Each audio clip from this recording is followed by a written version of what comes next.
Mei 1940, Inggris Raya sedang kewalahan menghadapi superioritas Luftwaffe yang bahkan mereka tak sanggup melawannya di langit Inggris sendiri.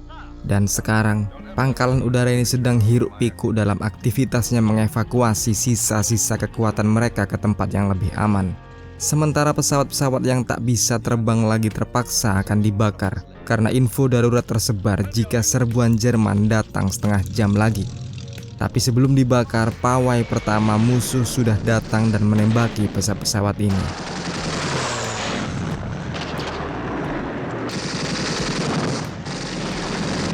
Kawanan Hawker Hurricane yang masih operasional sisanya segera dilayangkan ke angkasa, berusaha menghindari musuh. Sementara itu dari aspek birokrasi, Panglima Angkatan Udara Inggris yaitu Hugo Dowding langsung menyurati Perdana Menteri Winston Churchill agar tak lagi-lagi mengirim pesawat Inggris bertempur di luar Inggris, supaya mereka tak kewalahan lagi mempertahankan rumah sendiri. Berperang di langit Eropa sangatlah beresiko dan percuma karena pasukan Inggris sendiri sudah terdesak dan kocar-kacir di area Dunkirk. Dan lagi pula Perancis sudah dikepung Jerman. Mempertahankannya hanyalah hal yang sia-sia. Beralih ke Swiss yang netral ini, bertemulah diplomat Jerman yakni Baron Max von Richter dengan duta besar Inggris bernama Sir David Kelly yang secara sombongnya menjanjikan jika Inggris membiarkan Jerman untuk menguasai benua Eropa, maka Luftwaffe akan mengampuni Inggris. Baron Max pun menyinggung bagaimana Inggris sudah tak punya pasukan. Dunkirk sudah menjadi buktinya dan lobi-lobi Churchill hanya untuk mengulur waktu akan kehancuran absolut kerajaan Inggris. Tapi menurut David, Inggris tak akan menyerah bahkan jika diinvasi langsung oleh Jerman, sekaligus memberi tanda jika diskusi mentah ini tak ada ujungnya.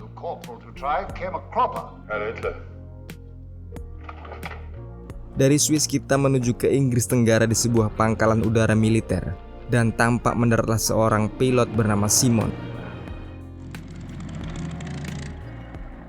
Setelah itu, Simon menemui skuadron leader bernama Skipper hanya untuk menerima hukuman yaitu latihan khusus langsung bersama Skipper dengan Spitfire baru milik Inggris.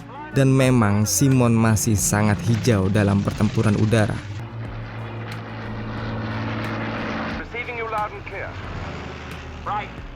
Sementara di kantor Panglima Dowding masih sibuk dengan politik dan bagaimana parlemen Inggris masih merasa misteri kenapa Hitler tak menyerang mereka langsung setelah tumbangnya Perancis. Jerman punya 2.500 pesawat tempur yang bisa menggempur London seminggu penuh tanpa berhenti. Namun, satu fakta menyatakan jika ternyata Hitler malah asyik liburan di Perancis. Benar-benar liburan seperti turis musiman. Di Prancis, pihak Luftwaffe dengan Field Marshal bernama Milch mengamati dengan teropongnya bagaimana Inggris sudah bersiap dengan menara-menara radar dan radionya. Menara-menara yang menurut pasukan Jerman bisa dengan mudah digempur oleh stuka-stuka mereka. Tampak juga bagaimana Luftwaffe sangat percaya diri saat ini, saat dimana sekutu masih tertidur tak berdaya. Kita pun kembali ke Inggris menengok skuadron leader Colin Harvey yang berpamitan kepada penggantinya, yaitu skuadron leader Canfield untuk pergi ke Scotland guna melatih pilot-pilot muda di sana. Tapi sebelum itu Colin Harvey bertemu dengan istrinya Maggie yang sama-sama tentara RAF, hanya untuk mengetahui jika istrinya tak mau ikut mutasi dengan dirinya bertugas di Skotlandia. Sementara itu Canfield di bandara kedatangan tamu yaitu Wakil Panglima Park yang melakukan pemeriksaan terhadap pilot-pilot muda ini yang ditengarai kurang cepat dalam menyiapkan pesawat untuk terbang saat alarm tempur berbunyi. Kembali ke kubu Luftwaffe yang terus-terusan tampak prima ini, Mayor Fun mengunjungi temannya dan berikutnya menerima telepon panggilan untuk melapor ke area Wisan, daerah pesisir Perancis. Dalam perjalanannya, keduanya melihat bagaimana perahu-perahu pendaratan milik Jerman juga sedang dikirim ke sini, seakan-akan Jerman sudah siap akan melakukan invasi ke Inggris. Dan memang di tanggal 10 Agustus ini Jerman menyiapkan operasi militer besar-besaran. Operasi bertajuk Operation Eagle Day atau Hari Elang, yaitu penyerbuan besar-besaran besok paginya jam 7:15 dengan target utama ialah menghancurkan Royal Air Force sampai tuntas. Esok harinya Mayor Fun segera menaiki 109-nya Sementara di sisi lain, puluhan Heinkel HE-111 digeber bersamaan, memanaskan mesin untuk segera meluncur menuju Inggris Tenggara, yaitu Pelabuhan Dover. Ke stasiun radar di Inggris, para petugas mulai membaca pergerakan Luftwaffe, dan belum sempat mereka mempersiapkan skuadron tempur, Junkers Ju-87 alias Stuka ini sudah tampak baling-balingnya di langit atas radar. Dan secara liar menjatuhkan bom-bom mereka dengan raung sirine yang memekakkan telinga.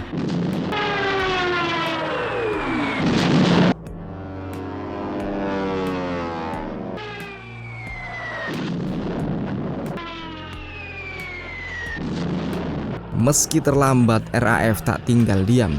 Beberapa skuadron sudah dirilis ke angkasa untuk langsung menyambut kekejian Stuka.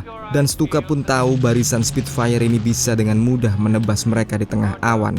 Ketakutan yang segera saja menjadi kenyataan. Spitfire yang berbekal suara merdu mesin Rolls-Royce ini terus membuli tiap Stuka yang bisa mereka temui. Tapi nyatanya kehancuran Stuka tak sia-sia karena dua kantor radar Inggris yang berada di Venner dan Dover langsung kaput saat ini juga. Wakil Panglima Park tahu bukan Jerman jika hanya meneror melalui Stuka, karena memang di angkasa Inggris sekarang, Heinkel-Heinkel mereka juga sudah mulai menampakkan sayapnya. Tak main-main, Reich Marshal Göring mengirim 100 Heinkelnya di pagi hari ini siap menggelapkan langit Inggris.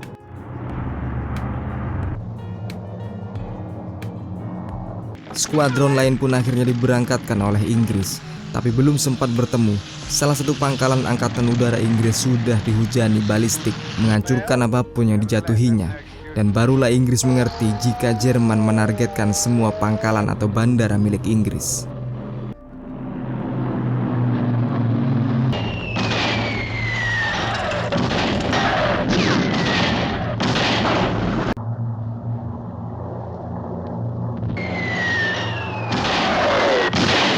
Di langit, skipper segera melacak musuh terdekat yang bisa mereka kejar. Sementara Simon masih tampak gugup dalam pertempuran sesungguhnya ini. Dan akhirnya kegugupannya ini yang membuatnya hilang dari formasi hanya untuk tertembak oleh musuh.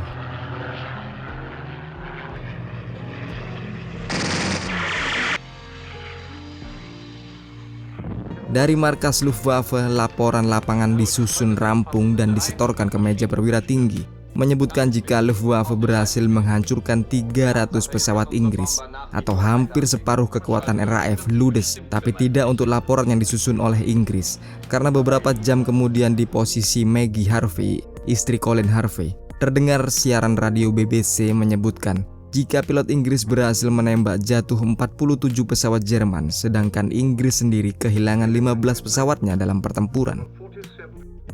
Esok harinya, tampak Heinkel HE-111 masih seperti belum pernah kehilangan pesawatnya, dengan jumlah mereka yang menyerbu yang tetaplah banyak.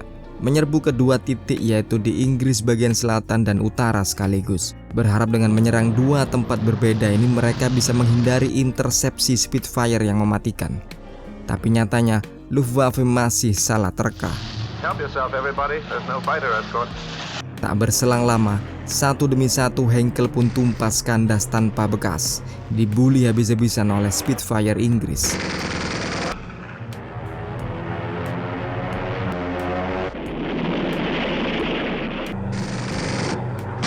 Hingga akhirnya pertempuran hari ini pun bisa dimenangkan oleh Inggris. Dan laporan hari ini pun juga sudah rilis, menyebutkan jika Inggris berhasil membunuh 23 pesawat Jerman tanpa kehilangan satupun. Tapi Panglima Dowding masih saja gusar karena dirinya percaya jika Inggris sebenarnya kekurangan stok pilot tempur. Dan karena pilot-pilot imigran dari Ceko dan Polandia juga belum fasih berbahasa Inggris.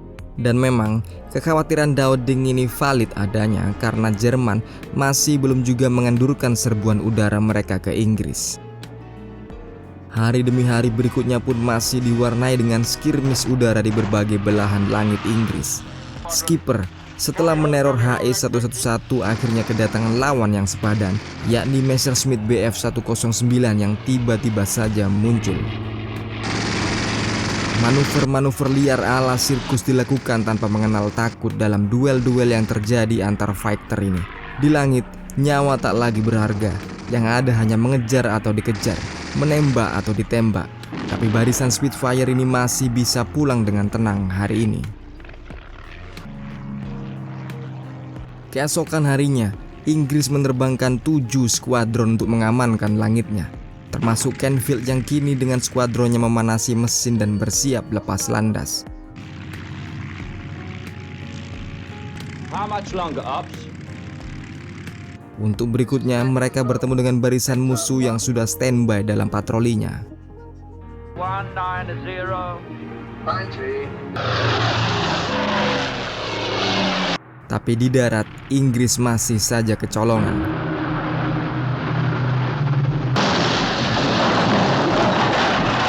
Dan di akhir hari ini, salah satu anak buah Canfield menyebutkan jika skuadronnya kalah telak oleh Messerschmitt musuh, termasuk pesawat Canfield yang meledak di udara sekaligus menewaskannya. Sedangkan Panglima Dowding kini semakin dipusingkan dengan perdebatan anak buahnya, yaitu pemimpin grup 11 dan grup 12. Tadinya pembagian tugasnya ialah grup 12 melindungi pangkalan atau bandara milik grup 11 saat grup 11 terbang menyambut Jerman di langit. Tapi rupanya bandara-bandara yang harusnya dilindungi ini masih saja kecolongan dan kehancuran pun terjadi di mana-mana, membuat wakil Panglima Keith Park marah besar kepada Trevor. Park menganggap Trevor tak becus memimpin anak buah. Tapi Panglima Dowding masih saja menyebutkan jika permasalahan sejati RAF ialah karena mereka kekurangan jumlah pilot. Kita ke langit London yang tiba-tiba saja kedatangan bomber milik Jerman. Tak ada yang menyangka jika Luftwaffe menargetkan London malam ini. Tidak pula dengan pasangan Harvey yang kini sedang rendezvous di sebuah kamar hotel di London, tepat saat bom-bom Jerman jatuh. Where's London? Yes, they're bombs.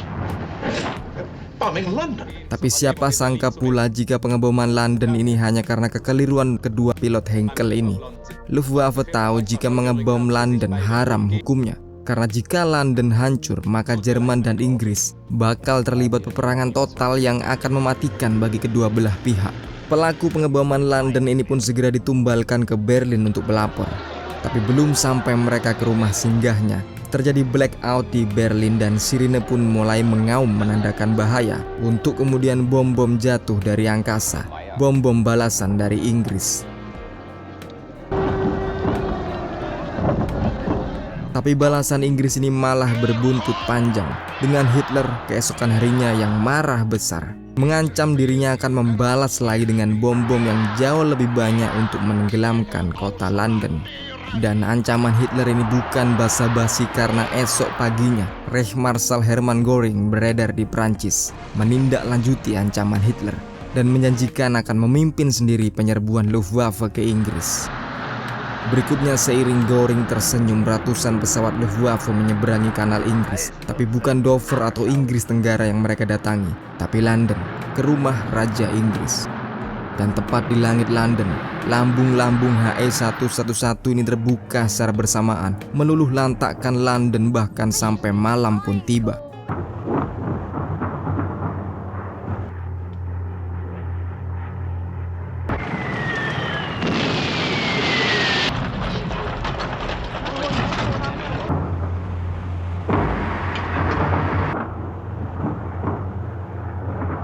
Hari berikutnya datang dan kita dibawa ke kantor Park yang membaca dari monitornya jika ada skuadron latihan berkode T5 yang sedang menuju ke salah satu zona tempur. Dan ini ialah skuadron pilot-pilot Polandia yang sedang latihan, yang hingga saat ini masih diremehkan oleh RAF.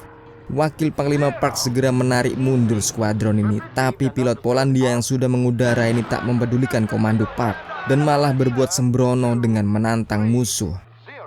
Manuver dan taktik mereka memang kacau dan beresiko tinggi, tapi tak ada yang meragukan keberanian pilot Polandia yang dengan secepat kilat menumpaskan musuh-musuh.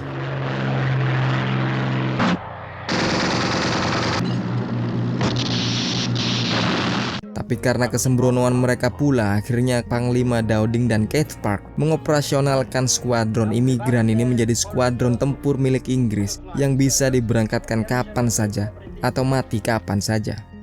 Ini termasuk juga skuadron dari negara Cekoslowakia dan skuadron Kanada. Sementara itu di langit, London masih menjadi bulan-bulanan bomber Hermann Göring. Tapi monotonnya taktik Göring ini membuat Dowding bisa menemukan celah untuk menghantam balik Luftwaffe. Pagi tiba dan Hermann Göring masih saja menargetkan London. Belum tahu jika ini merupakan blunder terbesarnya. Inggris pun juga sudah menerbangkan semua skuadron andalannya. Seluruhnya sengaja diarahkan ke London untuk menunggu saat yang tepat memukul bomber musuh. Dan segera saja taktik perang jumlah ini pun menuai hasilnya. Luftwaffe tak menyangka jika Inggris mengerahkan sedemikian banyak Spitfire dan Hawker Hurricane-nya untuk mengincar Heinkel-Heinkel mereka. Membuat eskort Heinkel ini yakni Bf-109 kewalahan menghadapi jumlah yang luar biasa ini.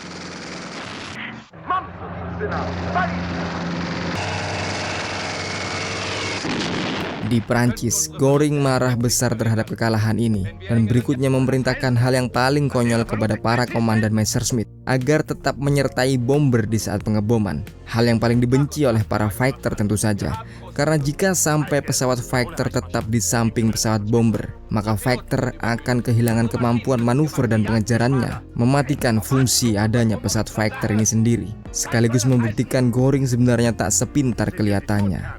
Tapi tetap perintahnya harus dituruti. Pagi esok pun datang dan pertempuran terjadi tetap dengan Heinkel-Heinkel Jerman yang masih terus dibuli oleh Spitfire Inggris. Pada kesempatan lainnya, Maggie Harvey diperkenalkan kepada skuadron leader bernama Tom Evans dengan wajahnya berbekas terbakar parah. Untuk berikutnya, suaminya menelpon dan menanyakan apakah dirinya sudah berhasil mutasi ke Skotlandia. Tapi Maggie malah melupakan soal mutasi tugas ini, menyakiti hati suaminya yang sebentar lagi akan naik dan bertempur. Dan benar, wajah Tom Evans ini seakan menjadi firasat bagi Maggie. Karena pada skirmish kali ini pesawat Colin Harvey menjadi sasaran musuh dan kokpitnya terbakar hebat sebelum akhirnya berhasil melontarkan dirinya keluar.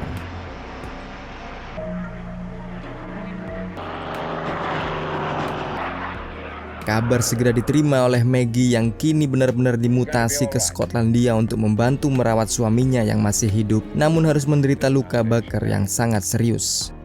Dan pada hari ini, 15 September 1940, di ruangan Keith Park terdapat Winston Churchill yang datang langsung memonitor jalannya pertempuran. Pertempuran yang dianggap puncak dari Battle of Britain. Pertempuran di mana semua skuadron milik RAF sudah mengudara, tak menyisakan cadangan di darat sama sekali. Pertempuran hari ini ialah penghabisan, menang atau tumbang.